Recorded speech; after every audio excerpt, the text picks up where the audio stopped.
Assalamu alaikum wa rahmatullahi wa barakatuh. Que la paix, la miséricorde et les bénédictions d'Allah soient sur vous. Index revers pointant vers la droite blanc, c'est la salutation complète, la plus noble et la plus utilisée par le prophète. Elle est parfaite pour commencer une vidéo, un texte ou une description de chaîne. Le prophète disait « Ton corps a un droit sur toi ». Des mots simples, mais si lourds de sens. Des mots qui résonnent comme un rappel oublié au fond de nos existences modernes. Nous prenons soin de nos maisons, de nos comptes, de nos ambitions, mais le dépôt le plus précieux qu'Allah nous ait confié, notre propre corps, est souvent le premier à être négligé, maltraité, épuisé.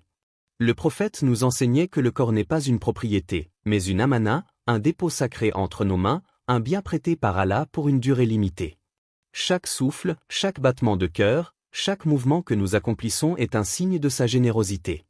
Et pourtant, combien d'entre nous vivent sans gratitude envers leur propre corps? Combien ignorent le miracle silencieux de leurs organes, le travail discret de leur cœur, la fidélité de leurs pas? Herbe le prophète vivait dans une conscience constante. Il mangeait lentement, il bénissait la nourriture, il arrêtait avant d'être rassasié, car il savait que la satiété de la chair éteint souvent la lumière du cœur. Le fils d'Adam ne remplit pas de récipient pire que son ventre. Il suffit à l'homme quelques bouchées pour redresser son dos. Hadith rapporté par At-Tirmidhi. Ce n'est pas un simple conseil diététique, c'est une porte vers la libération intérieure. Car celui qui discipline son ventre, discipline ses passions. Et celui qui discipline ses passions, purifie sa foi. Le prophète ne parlait pas ici de santé corporelle seulement, mais d'un état d'équilibre où le corps devient le miroir de l'âme. L'homme qui mange avec excès oublie la faim du pauvre, et celui qui mange avec conscience se souvient de la bénédiction. Croissant de l'une, l'âme et le corps sont liés. Quand tu alourdis ton ventre, tu alourdis ton cœur. Quand tu le purifies, la lumière circule à nouveau. Mais dans notre époque, tout pousse à l'excès. Excès d'aliments, d'écrans, d'activités, de paroles. Nous sommes saturés, mais vides. Rassasiés, mais affamés d'autre chose, de sens, de silence, de paix. Et c'est là que la parole du prophète réveille, ton corps a un droit sur toi. Ce droit, c'est celui du respect, de la mesure, de l'équilibre. C'est aussi le droit du repos, du mouvement, de la respiration. Bouge et réfléchis. Quand tu manges, cherches-tu à te remplir, ou à te rapprocher? À calmer ton vide, ou à remercier celui qui te nourrit? Le repas, dans la tradition prophétique, n'est pas un moment banal, c'est un acte d'adoration. Chaque bouchée accompagnée du souvenir d'Allah devient une prière silencieuse. Allah. Mangez et buvez, mais ne commettez pas d'excès. Car il n'aime pas ceux qui dépassent les limites. Coran 7h31. Ce verset n'est pas un simple conseil d'équilibre alimentaire. C'est une invitation à la conscience, à la taqwa. C'est comme si Allah nous disait, rappelle-toi que tout ce que tu portes dans ton corps vient de moi. Ne détruis pas ce que j'ai embelli. Le prophète enseignait aussi que le corps reflète l'état du cœur. Un cœur fatigué rend le corps lourd. Un cœur apaisé rend le corps lumineux. La vraie santé commence donc par une paix intérieure.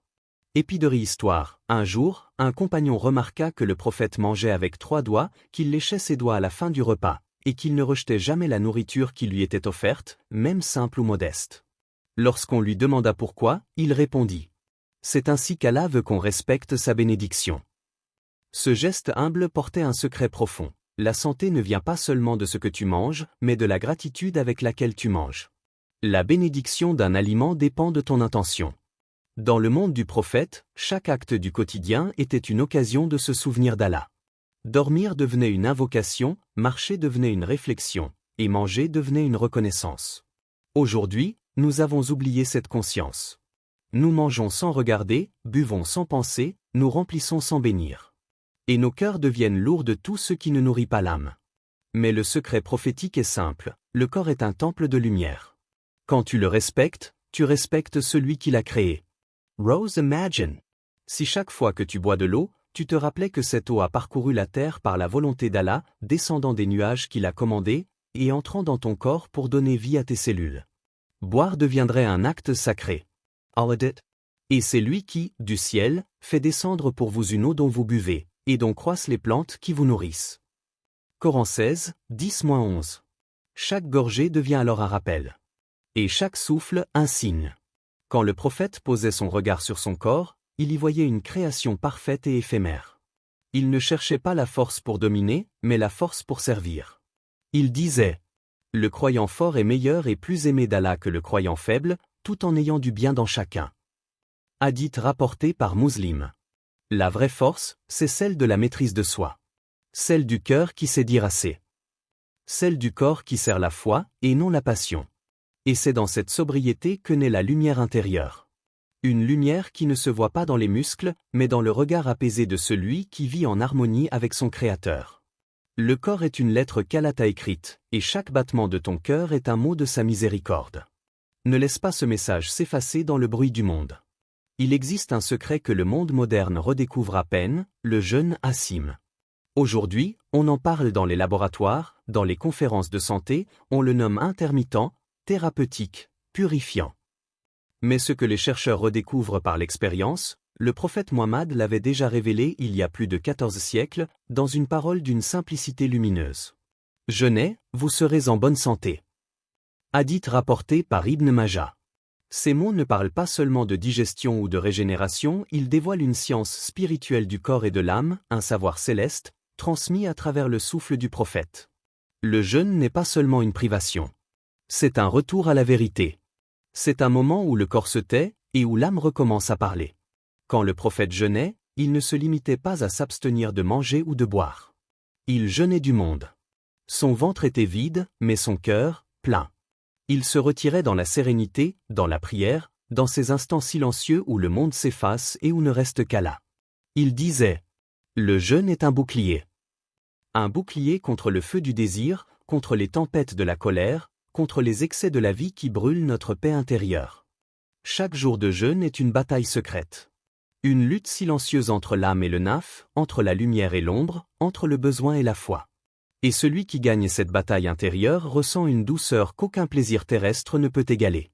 Le prophète disait encore: le jeûneur éprouve deux joies, la joie lorsqu'il rompt son jeûne, et la joie lorsqu'il rencontrera son Seigneur.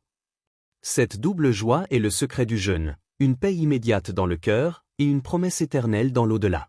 Étincelle histoire, un jour, un compagnon demanda: ô messager d'Allah, pourquoi jeûnes-tu si souvent? Et le prophète répondit avec douceur: car cela rapproche du Seigneur, purifie le cœur et rappelle la faim des pauvres. Ces trois raisons contiennent toute la sagesse de la spiritualité islamique. Se rapprocher du Seigneur, car la faim vide le ventre, mais ouvre la poitrine.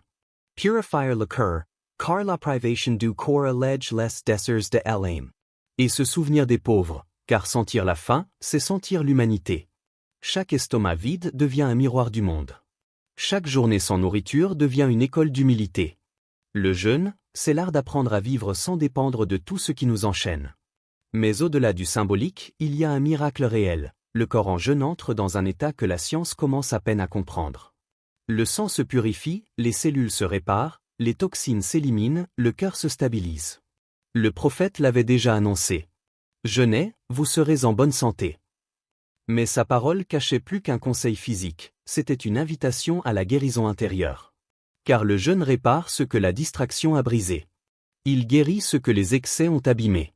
Quand tu cesses de nourrir ton corps, tu donnes enfin à ton âme ce qu'elle demande, le silence, la paix, la présence. Colombe et toi, quand as-tu jeûné pour purifier ton âme, pas seulement ton estomac? Quand as-tu ressenti cette faim qui te fait te rappeler que tout vient d'Allah? Cette soif qui t'apprend la gratitude, cette fatigue douce qui te fait poser les armes du quotidien? Le monde d'aujourd'hui parle de santé, de performance, de longévité, mais le prophète parlait d'un autre type de vie, celle de l'âme éveillée. Et celui qui jeûne sincèrement goûte à une vitalité que nul médicament ne peut offrir.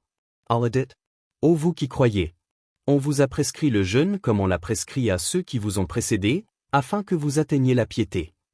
Coran 2, 183. Afin que vous atteigniez la piété. Autrement dit, le but du jeûne n'est pas seulement de purifier le sang, mais de purifier la conscience.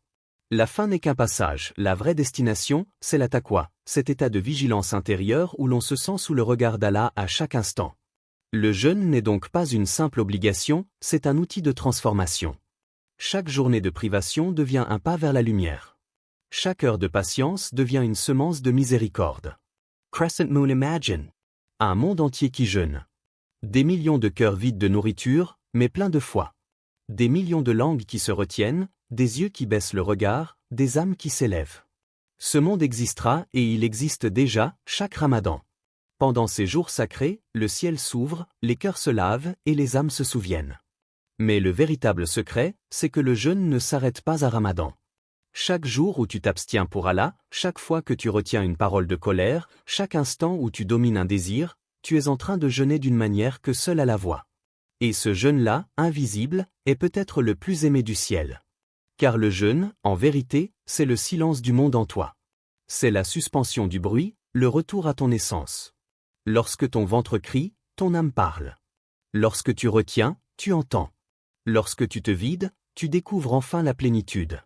Et dans cette plénitude, il n'y a plus de faim, plus de manque, plus de peur, il n'y a qu'Allah. Le prophète disait, lorsque l'un de vous se couche, qu'il dise « Bismika Allahumma aya wa bismika amu en ton nom, ô Allah, je vis et je meurs ». Hadith rapporté par Al-Bukhari. Ces mots ne sont pas de simples paroles avant le sommeil. Ils sont un rappel, chaque nuit est une petite mort, et chaque réveil, une résurrection. Dormir n'était pas pour lui un simple besoin, c'était un acte de tawakkul, une confiance totale en Allah. Voilà que quand le monde s'endort, Allah observe ceux dont les cœurs veillent encore. Le prophète dormait sur le côté droit, tourné vers la Qibla, il faisait ses ablutions avant de se coucher, et récitait les dernières sourates protectrices Al-Ikhlas, Al-Falaq, en Nas. Ainsi, même dans le sommeil, il était en adoration. Le sommeil du prophète était équilibré. Il dormait tôt, se levait avant l'aube pour prier, et accordait à son corps le repos nécessaire sans jamais en faire un culte. Car le corps est un serviteur, non un roi. Feuille volante au vent histoire. Un compagnon raconta qu'il trouva le prophète allongé sur une natte de palme, et que les marques s'étaient imprimées sur son dos. Il en fut ému et dit, « Ô messager d'Allah, pourquoi ne dors-tu pas sur un lit plus doux ?» Le prophète répondit, « Que m'importe ce bas monde ? Je suis en lui comme un voyageur qui s'abrite un instant sous un arbre, puis continue son chemin. » Ces mots sont une lumière pour quiconque cherche la paix. Le sommeil est doux, mais la vraie sérénité n'est pas dans le lit, elle est dans la conscience apaisée.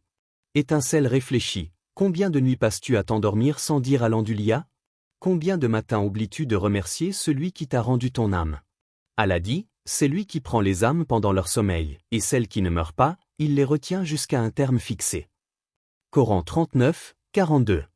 Le sommeil, dans la tradition prophétique, n'est pas seulement un repos, c'est une école du détachement. Chaque nuit, ton âme goûte un avant-goût de l'au-delà, et chaque réveil est une nouvelle chance de renaître, de guérir, de revenir à lui. Étoile filante, lorsque tu poses ta tête, rappelle-toi, tu ne plonges pas seulement dans le sommeil, tu t'abandonnes entre les mains d'Allah. Le prophète enseignait que chaque partie du corps est appelée à se prosterner, à trouver sa paix dans le mouvement et la prière. Il disait, la prière est une lumière. Hadith rapporté par Muslim. La prière, dans sa dimension la plus pure, n'est pas qu'un acte d'adoration, c'est une danse sacrée entre le corps et l'âme. Chaque inclinaison, chaque prosternation, est un dialogue silencieux entre l'homme et son Créateur. Quand tu te lèves pour le takbir, ton esprit s'élève au-dessus du monde. Quand tu t'inclines en ruku, tu reconnais la grandeur d'Allah. Et quand ton front touche la terre, tu redeviens poussière, mais une poussière honorée par la proximité divine. Croissant de lune, le prophète priait longuement, parfois jusqu'à ce que ses pieds se gonflent.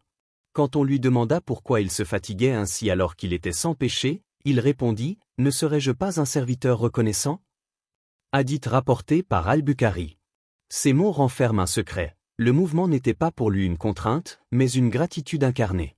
Il priait non pas parce qu'il devait, mais parce que son cœur avait besoin de se souvenir. Feuille volante au vent réfléchit. Ton corps prie-t-il mécaniquement, ou ton âme prie-t-elle à travers lui? Est-ce tu déjà ressenti ton cœur essagenaler avant ton front? La science moderne parle du mouvement comme d'un remède, le prophète l'avait déjà vécu. Il marchait vite, le regard baissé, gardant toujours le souffle du dhikr sur ses lèvres. Chaque pas était conscience, chaque geste était adoration. Et quand il priait en pleine nuit, dans le silence et la douceur des étoiles, il enseignait que le véritable équilibre n'est pas dans la force, mais dans la soumission. Étincelle Allah dit, en vérité, la prière préserve de la turpitude et du blâmable. Et le rappel d'Allah est certes ce qu'il y a de plus grand. Coran 29, 45. Le prophète avait compris ce secret. Le corps et l'âme ne sont pas deux entités séparées, ils sont les deux moitiés d'une même louange. Quand ton corps se prosterne, ton âme s'élève. Quand ton front touche la terre, ton cœur touche le ciel. Colombe est si le plus grand soin du corps, était en réalité le soin de l'âme qui l'habite? Car chaque prosternation guérit une douleur, chaque dhikr apaise un désordre, chaque prière restaure une harmonie que seul Allah peut accorder. Il est des vérités que le temps n'efface pas, il les voile simplement sous le bruit du monde. Parmi elles, celle-ci, le corps et l'âme ne sont pas deux réalités séparées, mais deux souffles d'une même vie, deux prières d'une même création. Le prophète incarnait cette union parfaite. Sa santé n'était pas le fruit d'une diète ou d'un remède, mais d'une lumière intérieure qui rayonnait jusque dans ses gestes les plus simples. Quand il mangeait, il commençait par le nom d'Allah. Quand il dormait, il remettait son âme entre ses mains. Quand il marchait, c'était comme s'il glissait entre ciel et terre, porté par une paix que rien ne pouvait troubler. Herbe il enseignait à ses compagnons. Le fort n'est pas celui qui domine les autres, mais celui qui se domine lui-même. Hadith rapporté par Al-Bukhari. Et c'est là que réside le secret oublié de la santé. Elle ne commence pas dans le ventre, ni dans les muscles, mais dans le cœur. Combien d'hommes aujourd'hui cherchent la santé dans les laboratoires, et négligeant le désordre qui habite leur âme? Combien prient pour être guéris de leur douleur, mais refusent de guérir de leur colère, de leur rancune, de leur oubli? Srizian Fleur le prophète disait: il y a dans le corps un morceau de chair, s'il est sain, tout le corps est sain. S'il est corrompu, tout le corps est corrompu. C'est le cœur. Hadith rapporté par Al-Bukhari et Muslim. Ces mots, pourtant simples, portent toute la médecine du ciel. Car celui qui soigne son cœur soigne tout ce qu'il est. Le pardon, la gratitude, la prière, la patience, sont les véritables remèdes qui guérissent le corps bien avant les plantes. Rose histoire finale, un compagnon raconta. Le prophète ne se plaignait jamais ni de la fatigue, ni de la faim. Il voyait dans chaque douleur une élévation. Chaque épreuve pour lui était une purification. Chaque fatigue, une offrande. Chaque respiration, un rappel de celui qui donne la vie. Et si, toi aussi, ta douleur n'était pas un châtiment, mais une invitation? Et si ton corps, à travers ses faiblesses, te murmurait, reviens à celui qui t'a façonné? Soleil nuage réfléchi. Ton corps te parle chaque jour. Quand il se fatigue, il ne t'abandonne pas, il te rappelle tes limites. Quand il souffre, il ne te punit pas, il t'appelle à la douceur envers toi-même. As-tu oublié que sa santé dépend de la lumière que tu portes en toi? Et quiconque place sa confiance en Allah, il lui suffit. Coran 65, 3. Car la vraie santé n'est pas dans la perfection du corps, mais dans la sérénité de l'âme. Ceux qui ont compris cela marchent légers, dorment paisibles et mangent avec gratitude parce qu'ils ont trouvé le véritable équilibre, celui où le corps sert le cœur et le cœur se soumet à Allah. Les secrets de santé du prophète ne sont pas perdus. Ils dorment dans les gestes simples, dans les repas sobres, dans les nuits d'adoration et les silences du matin. Ils attendent simplement que ton cœur les entende à nouveau. Et quand tu vivras avec cette conscience, tu comprendras que prendre soin de ton corps, c'est honorer le don qu'Allah t'a confié. Et que guérir ton âme, c'est déjà commencer à guérir ton monde. Crescent Moon.